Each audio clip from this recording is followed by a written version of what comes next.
Welcome back to World Crisis Radio. Webster Tarpley in Washington, D.C., directing your attention, as always, to Tarpley.net. The Tarpley.net shows the commentaries that I've done quite often on Russia Today. A new commentary this week on the situation regarding China and the Iranian sanctions. We'll get to that in a minute here. But also where you can buy my books. And without these, very hard to make sense of current affairs. But now let's take a look at the collapse of the U.S. position. Let's start with maybe Afghanistan, because in some ways this is a very dramatic and interesting one. We had Obama rushing to Afghanistan last weekend, a special secret surprise visit to Kabul and to President Karzai, apparently kept secret from Karzai until quite late in the game. Some people say until about an hour before Obama landed. I don't know, but certainly not set up with any particular regard to Karzai as the leader of a sovereign state. And, of course, you know that the U.S. has been attacking Karzai, the hypocrite Galbraith of the State Department, making a big brouhaha about how corrupt Karzai is and vote fraud and all this stuff. And Karzai has come back now saying that the United States, in effect, and the United Nations have been organizing vote fraud, that they were trying to kick him out using vote fraud is the clear implication. But now what was behind this? Was this something to do with the military strategy or Karzai's corruption that Obama had to put his foot down? No. You can see articles in People's Daily in China, and you can read a useful summary of this in the Asia Times by a retired Indian diplomat. It is that there was a sudden alarm in Washington that Afghanistan was slipping out of U.S. NATO control and into the Chinese orbit. Yes, that the Chinese, using their economic methods, are succeeding in taking over Afghanistan despite the military occupation by the U.S. and the NATO forces. And remember, the whole purpose of the Afghan war is to stymie, to block, to frustrate Chinese economic development plans for the area, in particular that pipeline from Iran through Pakistan into China. But the pipeline, ultimately, it's harder to do as an engineering job, but you could go through Afghanistan, too, because Afghanistan does have a common border with Iran, and it does have a common border with China at the other end. There's that Vakhan corridor, that long tongue of land that sticks out towards the east, towards China, and there is a common border. It's shut down right now.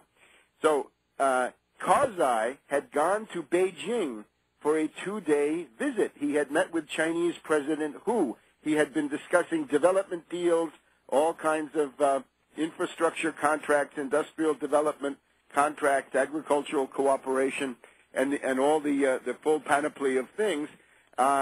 And at the same time, not only is Karzai actively working with China to diminish his subservience, slavery to the U.S. occupying forces, but he also met with Ahmadinejad. He exchanged visits with Ahmadinejad. Ahmadinejad of Iran came to Kabul, Afghanistan, during a visit by Secretary of Defense Gates, I believe. And Karzai gave an elaborately cordial and friendly welcome to his friend Ahmadinejad, and then he went to Tehran. Karzai went to Tehran for a spring meeting of the Persian language group of states. And remember that this Dari, the language of parts of Afghanistan, is sometimes called the Eastern Persian. So that's what Obama was up to. He was over there to tell Karzai, we're not going to let Afghanistan slip out of our control and into the control of the Chinese, despite all of our tremendous sacrifices. Of course, it's complete hypocrisy because the goal is to keep the Chinese out. It has nothing to do with bin Laden or any of these fairy tales, as we all know. Similarly with Iraq, same kind of story. Here the place is also, it's occupied by 95,000 U.S. forces are there. And we just had this election. Now, the Iraq election, the U.S. purpose in having this election was to install the puppet Alawi Alawi, the secular Shiite, so-called, he was one of the people installed by the severe phase of the U.S. occupation government. Right. This goes back to Bremer and the regional the coalition authority there in Iraq. So Alawi is the U.S. puppet.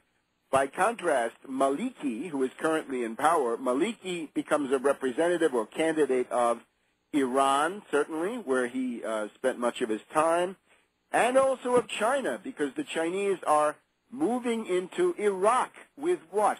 Not with military forces like the dumb guys, but economic development. And with that, you get an open door just about everywhere in the world. So the question then was, we had the elections, and all the U.S. media said, oh, Alawi won the elections. Alawi has to be allowed to start the next government. And we see all sorts of people. Bob Dreyfus falling into line on this in The Nation. Oh, Bob, this is very clearly a struggle for power. And the idea is that the U.S. wants Alawi's coalition to take over the government. Because of what? Obviously because that'll control Iraq, but also there's a larger purpose.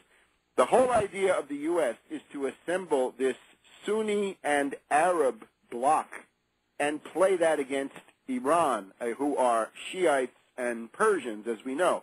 So Alawi is the key guy in assembling the indispensable role of Iraq in an Arab and Sunni bloc against the Persians, Shiites, the Iranians. And that, of course, would include Saudi Arabia, the countries of the Gulf Cooperation Council, right, the various little emirates and so forth, from Kuwait in the north all the way down to the bottom of the Gulf, and then whoever else you can get. The goal of this entire thing, going back to the Iraq Study Group of 2006, of course, was to peel off Syria from Iran, to split Syria away from Iran. James Baker said, you want to get Syria? I can get you Syria. I did that in the first Gulf War. I could do it again. We should use diplomacy, not threats. Well, unfortunately, soon after that, Syria was bombed. So that didn't, by the Israelis, that didn't go too far. But you get the idea. The Arab-Sunni bloc, and without Iraq, you don't have the Arab-Sunni bloc. So right now there's a struggle for power between essentially the American puppet Alawi and the Iranian asset Maliki. Who will win? It's thought now that Muqtada Sadr and his new Mahdi army, the Shiites of the lower Euphrates, the sort of radicalized ones, are going to hold the balance of power. It doesn't seem to me very likely that they're going to go for the U.S. puppet Alawi, but you never know. Just the fact that the U.S. is struggling to impose its puppet candidate Alawi in Iraq is an indication that things have gone pretty far down the road. Now let's then look around a little bit further. Concerning Iran, here we have Ahmadinejad,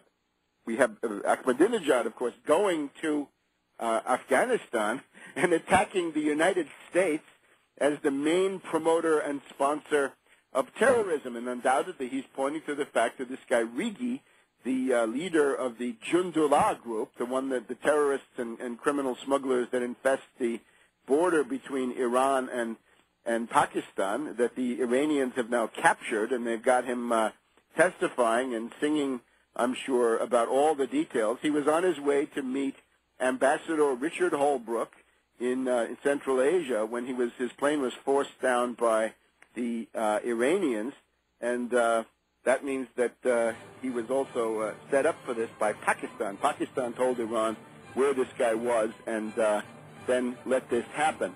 So Ahmadinejad is now dealing with the problem of sanctions, and to this we will return in just a minute.